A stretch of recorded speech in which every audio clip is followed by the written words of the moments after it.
Segundo pesquisa da Câmara Brasileira do Livro, 80% dos leitores em potencial no Brasil simplesmente não leem. É um vasto campo para semear a prática da leitura. Educadores, editores e escritores enfrentam longos debates para encontrar uma solução para o problema. E todas as conclusões passam pela escola e pelas famílias. Mas, afinal, é possível atrair as crianças para o mundo da leitura e fazer delas adultos leitores? Este é o tema da nossa conversa com o Simão Miranda, que é escritor, pós-doutor em educação e professor da Rede Pública de Ensino do Distrito Federal. Simão, eu acho que a gente poderia começar essa conversa exatamente por aí. Como envolver as crianças no universo da leitura e o que as famílias podem fazer para concretizar isso, enfim. Maurício, eu costumo dizer que o lugar comum, o chavão de dizermos que os pais precisam ler, as crianças precisam ver a família lendo para se interessar pela leitura. Porque isso é pouco, é muito pouco. Eu entendo que o livro é um objeto sensorial. Então, se a gente quer começar um processo de atrair as crianças e os jovens, sobretudo as crianças pequenas mesmo, para o mundo do livro e da leitura, esse objeto sensorial chamado livro precisa ser apresentado a ela nos primeiros dias de vida, nos primeiros anos de vida, antes que o poder da sedução do mundo eletrônico chegue antes que o livro. Mas muito mais do que isso, eu sempre defendi e defendo que, como objeto sensorial, o livro precisa ser apresentado como primeira experiência à criança, como um objeto deleitável. Então, eu costumo sugerir dizendo assim, na primeira experiência da apresentação do livro à criança, entenda quando eu digo objeto sensorial, o que os dispositivos eletrônicos, os livros eletrônicos não conseguem atingir, degustá-lo com o tato, degustá-lo com o olfato, portanto, pegar o livro, folhear, manipular esse objeto, o livro, de modo que o tato tenha esse contato com o papel. Pode parecer um absurdo, cheirar esse objeto chamado livro. Tem coisa mais gostosa que cheiro de livro novo, né? Apresentar devagarzinho, degustando a capa, apresentando para a criança o título, falando, provocando a criança, especulando, já antecipando a criança, dando esse direito dela especular, eventualmente, o que esse título pode sugerir. Apresenta o autor, apresenta a editora, o ilustrador, explica para a criança o que faz cada um desses profissionais,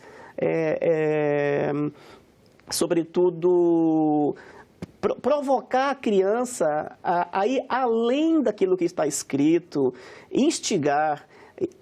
A ilustração do livro infantil tem um papel fundamental, porque esse impacto visual, dessa dimensão sensorial do livro, ela é definidora.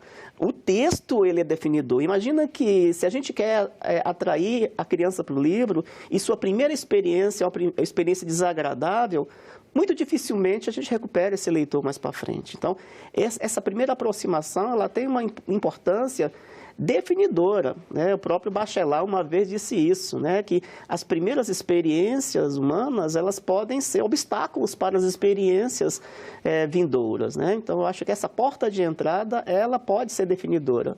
E fundamental, né? O João Baldo Ribeiro contava em uma crônica que uma das primeiras experiências dele com a leitura foi através do cheiro. Né? E a mãe o flagrou cheirando um dicionário e foi reclamar do pai. E o pai disse qual era o dicionário que ele estava cheirando. Disse o Laudelino Freire. Disse ele está errado, ele precisava cheirar o Caldas Aulete, que é bem melhor. Então, é a questão da sedução, né? Quer dizer, as ilustrações elas funcionam um pouco como isso, né? Agora, a gente tem uma experiência no Brasil já certa.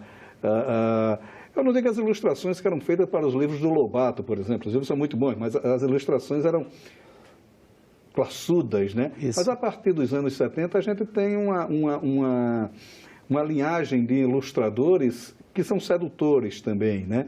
Quer dizer, Isso, de certa forma, levou a criança à leitura? Eu não tenho dúvidas disso, né? Porque você usou o exemplo do Monteiro Lobato.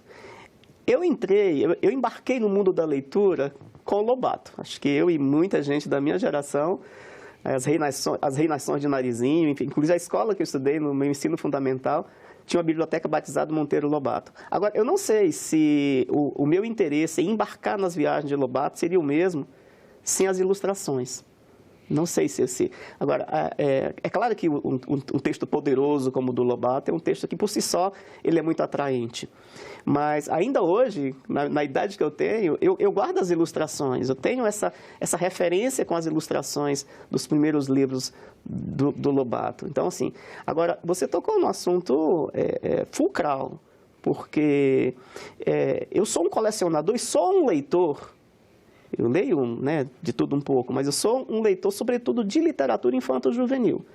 Então, eu compro muitos livros, eu tenho um baú no centro da minha sala que eu considero um baú de tesouro. Tesouros de livros infanto-juvenis que eu li na minha infância, na minha juventude, e continuo lendo até hoje. Esse critério, e aí é um assunto que a gente não pode deixar de tocar, quando a gente pensa em atrair a criança e os filhos para os livros, é o critério. Então, a gente diz assim, muita gente diz, é importante que as crianças tenham em casa livros de fácil acesso. Mas que livros? Então, não é qualquer livro. Então, os pais precisam ter critérios, porque é preciso, eu entendo, né, defendo isso, que os livros estejam de fácil acesso em todos os lugares da casa. Não só na estante, aliás, menos na estante, mas nos lugares mais irreverentes possíveis. Mas é preciso ter um critério qualitativo. Eu sei que falar critério qualitativo é subjetivo, mas há algo básico, há situações básicas, por exemplo. Se o adulto fizer, se os pais fizerem um exercício de alteridade, pensando o que é que ele gostaria de ler, e se aquela leitura o seduz, o atrai, o encanta, é uma pista boa. Então, não é chegar na livraria, fechar os olhos e pegar pela capa, né? Porque é preciso ler. Sobretudo pensando, né, qual é a mensagem subliminar nesse contexto tão conturbado, político e cultural que a gente vive. Então, tem essa questão do conteúdo, que eu entendo que hoje é óbvio que a literatura infanto-juvenil, ela precisa, sobretudo, ser deleite, ser prazerosa. Mas é importante também que, no bojo desse prazer da leitura, e eu escrevo desse jeito, de alguma forma a gente comunique, né, que a gente não só forme os leitores, e é muito importante, mas, sobretudo, que a gente dê pistas para a formação de uma cidadania. Então, critérios de, por exemplo, as crianças são inteligentes, as crianças hoje nascem, né, com um cognitivo, enfim, antenadas com o seu tempo, para além do nosso tempo, é impressionante. Então, é preciso que a gente apresente livros inteligentes, histórias inteligentes, situações que provoquem que ela vá para além daquele texto. E aí a gente tem uma grande chance de trazer essas crianças como leitores que, por sua vez, podem influenciar outros leitores mirins. Essa questão da identidade, né? Você toca nesse assunto que é interessante. Quer dizer, a proximidade com o tema também vai favorecer muito. A minha epifania como leitor decorreu disso. Eu li um romance que passava na cidade onde eu morava. Eu conhecia os personagens, né? Em termos, né? Os personagens eram fictícios, mas... quer dizer, como criar essa identidade também, que cada vez mais aproxime a criança daquele texto que ela está lendo, ou pelo menos folheando, que ela não seja ainda uma leitora, mas pelo menos que a leve a se encantar com isso. Isso é fundamental? Isso é essencial, porque passa pela identidade, obviamente, né? Você deu um exemplo, né, de como você se tornou um leitor, e eu falei ainda há pouco do meu exemplo, e são exemplos que foram identidades se constituindo. E eu entendo que quando nós nos aproximamos, ou quando um objeto, uma história, a gente está falando do livro, né?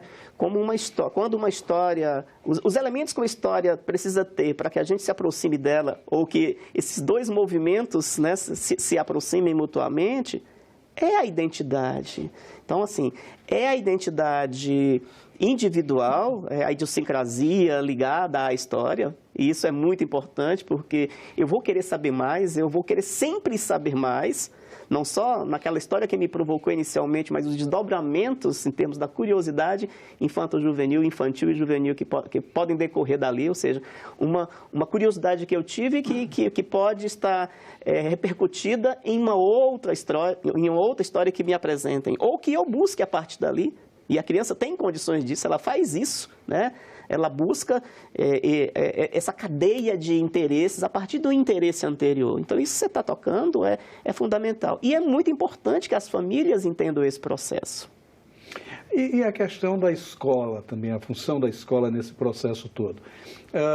Durante um certo período, todo o ensino de literatura, ele se baseava numa questão cronológica da literatura, e o aluno era obrigado a ler o que não foi escrito para ele, pelo menos para a geração dele, né?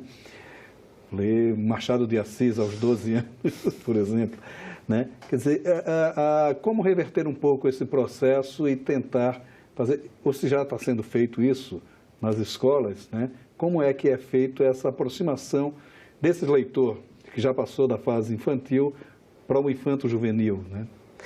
Hoje eu fico muito feliz de perceber que esse quadro está mudando, sabe? A gente estava falando da identidade, a gente vai ter que tocar nesse assunto novamente quando a gente fala de escola. Quando a gente fala do território escola, a gente fala de um território cultural, onde a pessoa se constitui, no qual, né, os sujeitos vão se constituindo na sua identidade, nas suas identidades, pessoal, social. E óbvio que eu também fui apresentado a Machado de Assis muito cedo. Eu sobrevivi, porque eu adoro e me encantei. Mas eu sei que muitos colegas simplesmente não encontraram identificação, né, lendo Machado de Assis, Aloysio de Azevedo, da coleção Ática, né? Aquela coleção linda da Ática. Eu me encantei, mas eu sei que muita gente odiou a literatura dos meus colegas em função desses traumas, de não entenderem, não terem identificação social e cultural com Machado. Eu sobrevivi, acho que por isso foi um ganho, mas poderia ter dado muito errado. Mas eu fico muito feliz hoje, Maurício, porque as escolas têm virado essa chave. E, sobretudo, essa tentativa, esse esforço, e isso é muito importante, fica a dica, do desenvolvimento de projetos de leitura nas escolas, regionalizando um pouco a literatura, trazendo ela, né, para o contexto social, cultural da região onde elas moram. E eu tenho visto e acompanho muito, visito escolas semanalmente, sei de novidades, e a gente está num movimento muito forte, esse de regionalizar nesse sentido, né, de buscar, de construir, os autores construir uma literatura que se aproxime mais daquele contexto. E eu acho que isso é o pulo do gato, porque a criança, o jovem, sobretudo o jovem, né, que está aí na tua pergunta, ele já encontra elementos, ele se percebe, na verdade, não mais como leitor, ele se percebe como sujeito, participante daquela história, na medida em que ela dialoga com o seu contexto. Então, as escolas têm feito um trabalho magnífico nesse sentido, e a gente só tem que aplaudir. E os autores precisam perceber essa lacuna de produzir mais, pensando nessa identidade regional, social, cultural com a região. É o pulo do gato, mais ou menos, que foi defendido pelo Paulo Freire, né? Sim. Quer dizer, a educação como em função das necessidades do educado, né? Exatamente. Quer dizer, essa seria a chave da questão. Seria a chave da questão. Né? E como desenvolver isso? Por exemplo, o autor, né? O autor, como ele pode se aproximar do universo do seu leitor? O autor precisa estudar, né? É delicado isso, mas a gente está falando do pulo do gato, né?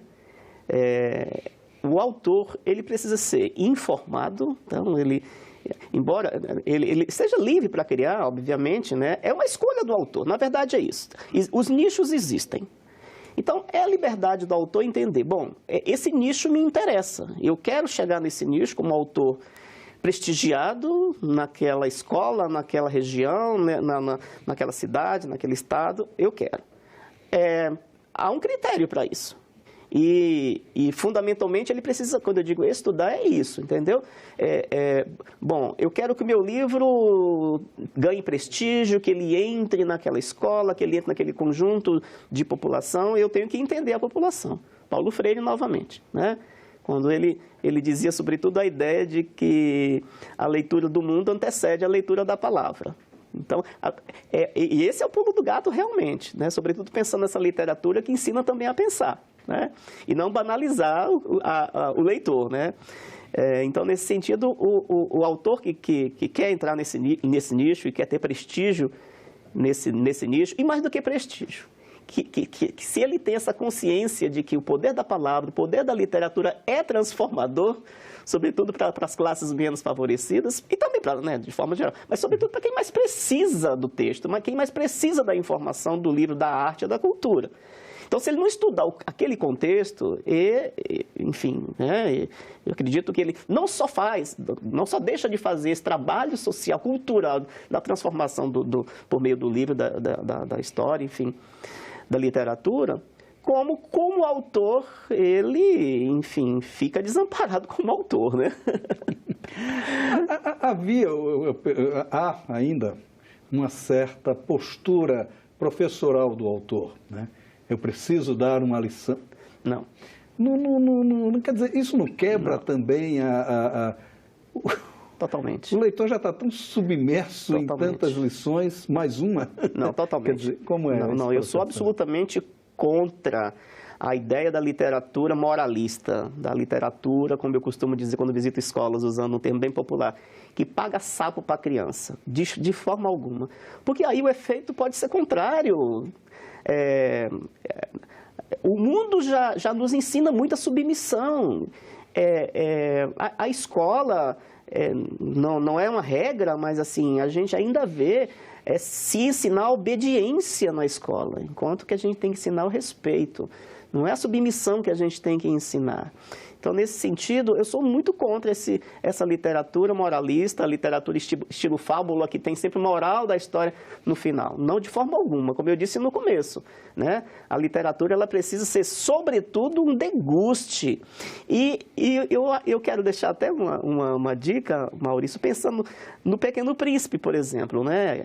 No Pequeno Príncipe tem uma passagem, ele é todo lindo, né? Mas tem algo que eu sempre me fiei como autor, primeiro como leitor, depois como autor, é quando numa passagem a raposa, ela diz para o Pequeno Príncipe, por que não vens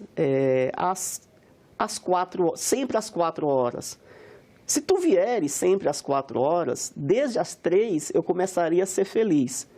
Então, nesse sentido, essa relação dos pais, dos professores com o livro e a criança, pode ser inspirada nessa metáfora, né? de definir na agenda da criança, na escola e em casa, um momento da leitura coletiva, um momento do deguste do objeto livro sensorial, do seu conteúdo, da história, do prazer, de modo amoroso, de modo afetuoso, de modo que a criança, se a leitura é definida às 4 horas, todo dia às 4 horas, ou vamos lá, todo sábado às 4 da tarde, desde as 3 a criança vai estar esperando esse momento delicioso do encontro com a leitura. E eu costumo dizer que, mesmo as crianças que ainda não sabem ler, e aí a gente perde muito esse poder, essa ação poderosa do texto, até mesmo, e eu digo, para as crianças, desde a creche na escola, as crianças pequenas em casa, a gente perde muito esse gap, esse momento importantíssimo, porque, mas elas não sabem ler. Quando elas começarem a ler, eu apresento o livro. Não, a gente está perdendo tempo, porque mesmo as que ainda não sabem ler, elas ouvem. Então, se você lê para uma criança na creche, se você lê para uma criança em casa, a sonoridade da palavra já é muito poderosa. Então, essa aproximação gradual, lenta, prazerosa, começa com a sonoridade da palavra dita. Então, veja como a gente perde esse terreno. E assim, os clássicos são fundamentais. Assim, óbvio. Eu falei do Pequeno Príncipe. Quando começar com os clássicos, né? Naturalmente que você já precisa ter uma certa informação para entender o humor do Machado de Assis, para entender a força do drama num Aloysio Azevedo, por exemplo, e tal, a força social que tem nos livros dele. Perfeito. Né? Mas quando se envolver com esses clássicos? Pois é, o mercado editorial, né, a cadeia produtiva do livro, já faz as adaptações de vários clássicos. Isso é importante, né, ao nível da linguagem da criança, né, tem uma gama de alternativas. Isso que você colocou é tão importante, né, porque no meu tempo eu fui privado dessa experiência das adaptações do clássico, porque os clássicos são feitos numa linguagem que a criança é em processos de alfabetização, enfim. Obviamente que ela não tem condições de vocabulário, de domínio vocabular, riqueza vocabular para alcançar. Mas eu fui muito atrevido porque eu li Machado de Assis muito cedo, sem ter um know-how, uma expertise vocabular. Mas eu ia atrás. Naquela época tinha dicionário. Aliás, antes de continuar na resposta, eu quero dar... Eu falo isso com muita alegria porque o que acontece hoje, né? A gente lê para as crianças e a gente não para e não dá essa oportunidade de elas perguntarem. Então a gente intui que elas sabem e vai. Mas aí é um artifício muito importante esse, quando a gente lê para as crianças e perceber que elas não conhecem um determinado vocábulo. E aí é muito interessante que a gente não intua e continue a leitura, mas resgatar o bom e velho dicionário da prateleira. Eu digo, não é no smartphone. Busca na prateleira, embora você saiba, mesmo que você saiba o significado da palavra, o significado do verbete, mostra para a criança que tem um livro chamado dicionário e que é divertido buscar lá dentro também, né? Então, hoje nós temos, né, os clássicos com as adaptações, muitas fantásticas, outras sofríveis. Mas se a gente buscar com critério, a gente pode fazer essa aproximação dos clássicos de modo lúdico, leve, ilustrado. Homero. Eu era moleque quando eu li a Odisseia inteira, coisa fantástica. Júlio Verne, mas Júlio Verne tudo bem, tá? Mas pense, Homero, a Ilíada e a Odisseia, eu li ilustrado e eu tenho até hoje. Então, imagina que isso abre portas fantásticas. E depois eu fui ler o Homero clássico, naquele texto clássico. Mas, de certa forma, né, ler dicionário é interessante, buscar as palavras no dicionário, porque você acaba tropeçando em outros termos que você desconhecia e que acaba aprendendo. Tem essa vantagem também, né?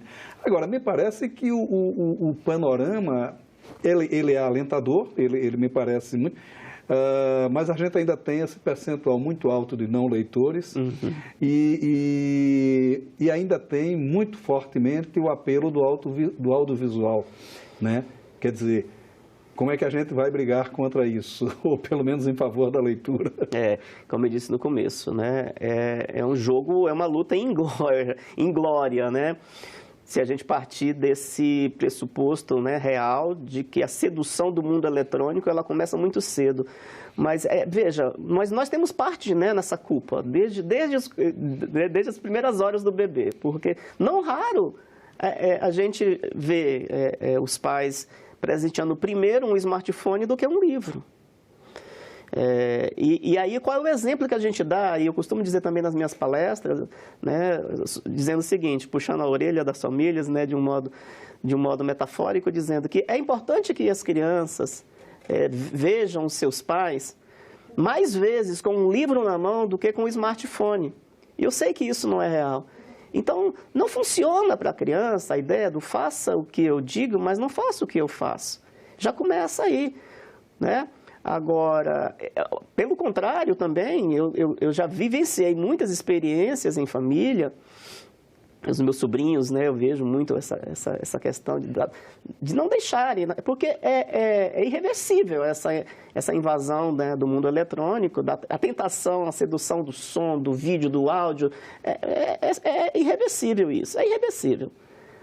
Agora, o nosso papel como pais, como professores, como autores, precisa ser resguardar, né, preservar, acho que é isso, reverter a gente não vai, porque é irreversível, já disse, mas resguardar esse espaço do livro e da leitura convencional, né, e convencê-las o quão prazeroso é você folhear um livro, que você não vai folhear o teu smartphone. Mas o Bill Gates diz uma coisa que é esperançosa, ele diz, eu educo meus filhos com livros, porque assim ele vai chegar bem ao computador. Né? Fantástico, mas é isso mesmo. Né? Simão, muito obrigado por sua participação aqui. A gente teria assunto para uns 4 ou 5 programas desses, mas muito obrigado pela sua participação. Maurício, aqui. eu que agradeço. É uma honra estar contigo no teu programa. Muito obrigado e conte comigo. Muito obrigado. Para rever essa e outras entrevistas, acesse a página da TV Senado na internet, senado.leg.br/TV. Inscreva-se em nosso canal no YouTube. Para fazer algum comentário, crítica ou sugestão, telefone para o 0800 61 2211. É de graça. Obrigado pela sua atenção e até o próximo Cidadania.